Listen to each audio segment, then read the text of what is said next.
Journalists across the globe are being recognized today as we mark World Press Freedom Day. And according to the Committee to Protect Journalists, these are dangerous times in some parts of the world for dangerous. Their data show 54 journalists were killed last year, including the Washington Post columnist Jamal Khashoggi.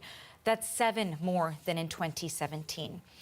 More than 250 journalists are jailed around the world. China, Egypt, and Saudi Arabia imprison more journalists than they did the year before. And the highest number of jailed journalists is in Turkey. So let's now turn to our panelists of journalists who have worked in different countries and experienced varying levels of press freedom. So joining me now in Toronto is Will Fitzgibbon, and he is the senior reporter for the International Consortium of Investigative Journalists. Hello, Will. Hello, good to be here. And we have Carolyn Thompson, a freelance journalist who is based in Nairobi. Hello to you, Carolyn. And in Caracas, we have freelance journalist Jorge Perez Valery. Thank you for joining us. Hello, good evening. All right, so, I want to start with you, Will, because I know that you work with a number of different journalists in parts of the world where we know press freedom is certainly a contentious issue. So what would you say, Will, that what World Press Freedom Day means to you? Well, I think to me, and I think to lots of other journalists, it's a bittersweet kind of day. On the one hand, we are celebrating the successes and the bravery of many journalists and investigative reporters around the world who continue to do their jobs and do it well. On the other hand, we are unfortunately having to commemorate and even mourn the struggles and even the deaths of reporters who continue to be killed in, as you pointed out, increasing numbers in countries where freedom of the press has been an issue for decades, but perhaps just as worryingly in countries where we haven't seen this kind of danger in many years. And now in terms of the experiences that you all have had, Carolyn, I want to turn to you. You're currently based in Nairobi. You've worked in different countries within Africa. What's been your experience with freedom of the press in the past? So a lot of my work has been focused on South Sudan, which is one of the countries in the world that has some of the greatest restrictions on freedom of the press. And so there are journalists that have been detained, journalists who have been tortured, and journalists who have been killed just trying to do their jobs.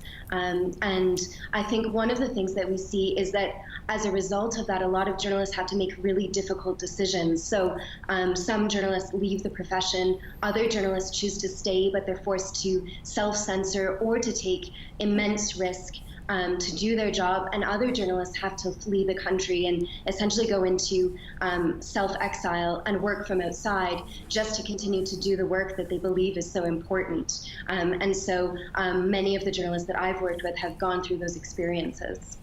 And Carolyn, I wanted to just sort of follow up on that question. I mean, if it is such a difficult decision, which it would be, if really it could be life or death, what then is the impact on the information the public has in its hands and any decision they make when it is so difficult for journalists to even stay within their job and, again, bring the information to the public where you're working, where they're working?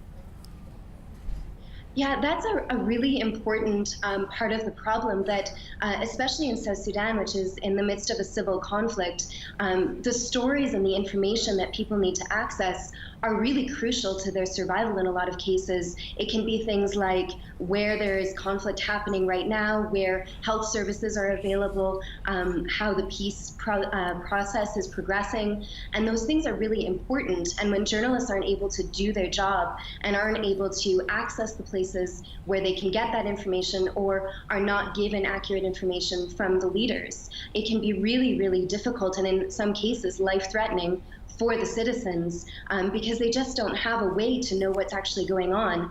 And in a lot of ways, they're much more susceptible to the propaganda of the people who are in power, who want a specific message to be passed on. Now, Jorge, we were talking about how there have been so many journalists who have been detained and even killed. And in fact, Venezuela right now is one of those areas where there is a lot of controversial news coming out. And of course, it is a dangerous area to report from right now. And you, in fact, have been detained by Venezuelan authorities. So first, I wonder if you can share with our viewers what that experience was, how it all came about, and how it is now for you going forward. Yes, it happened in 2 years, 2 different years. The first time was in 2014. I was covering some protest here in the capital city in Caracas. Uh, Everything was turning more and more violent, and one of the guards just came to us, to our team, and he said to us like we couldn't do what we were doing anymore. And we said, but we are journalists. We're just filming what's happening here. And he said, no, you can't do that. And they were very aggressive. They pointed at us with their guns, and we have to just give up our equipment. And they put us into a military tank. Um, so we were there for no more than an hour, but the situation was so stressful because we couldn't communicate to anybody what was happening. We were afraid that they took us as normal prisoners to a prison or to any military facility without letting our bosses, our offices, our newsroom know what was going on with us. Uh, Finally, somebody saw us, and we could finally left because the guards understood that we were actually journalists, as we were saying to them.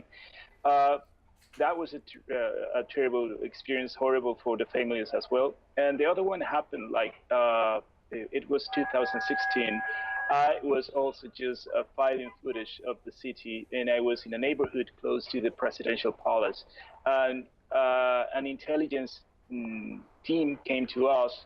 We were two in the team, in the press team, and they said to us that we were threatening the national security for filming in that area. So they basically took us for 4 hours. They took us to the main military facility in the country. They made questions to us, like what were we doing, if we knew that we were threatening the national security, when we said like we were just filming footage of the city as we always do. And you always work with the feeling that you're doing in certain way something wrong for the authorities because they just don't like independent media. So it's always working with the feeling that you can be subject to detentions, to aggressions from those supporters of the radical wings in this country, the radical parties. And it's definitely a stressful and dangerous situation, more now than ever. So, Jorge, I want to ask you then, you say that you go in every time that you are reporting with this feeling of immense concern about your safety, about your team's safety, based on those experiences you've had. So then, what motivates you to keep doing this? I like what I do, and I'm going to keep doing it. I think I do an important role in a country like this. People need to be informed. And despite all the problems that we are having when people do not have access to local media to get independent information, you can always tweet. You can always upload a video to Twitter or Facebook or Instagram. And there's always a way to transmit the information to the people. And right now, in this moment, so particular for the country, this is more important than ever. I like what I'm doing because I'm expressing to the world what is happening. I also inform to international audiences. And I think it's an important connection between a country that is closing itself, and the world. And we journalists in this game are playing an important role, and I would love to keep doing it. And, we appreciate that you are continuing to do it, too. And it's important to mark on this day, World Press Freedom Day. And I want to also ask you, Will, because you're based in Washington, even though you're right now in the studio here in Toronto. But, the climate surrounding journalists has most certainly changed in the United States in the past few years. For example, there is a U.S. president who has referred to the press as the enemy of the people. So how do you think that sort of rhetoric has changed the worldwide scope of press freedoms, coming from a country then where press freedom was exercised and enjoyed for so many years? I think that's a really important point. For many years, journalists like me who work in the United States have been able to celebrate the fact that we work in a country with strong press freedoms and respect for the media, in large part. What I see now when I work as part of our global collaborations on projects like the Panama Papers and the Paradise Papers, when I work and speak to reporters in countries in Africa and in the Middle East, they are fully aware and they report back that their own leaders, their own autocrats, very often are emboldened by the rhetoric of the current US president, that these potentates and these dictators who have long perhaps harboured and practiced anti-media views and biases feel now that basically the dogs are off the leash, that if the tone is coming from the top, so to speak, from the United States, as the media being the enemy of the people, then really what's to stop leaders in Turkey, Egypt, Saudi Arabia, the United Arab Emirates or Vietnam, for example, in continuing or ratcheting up their already anti-media campaigns?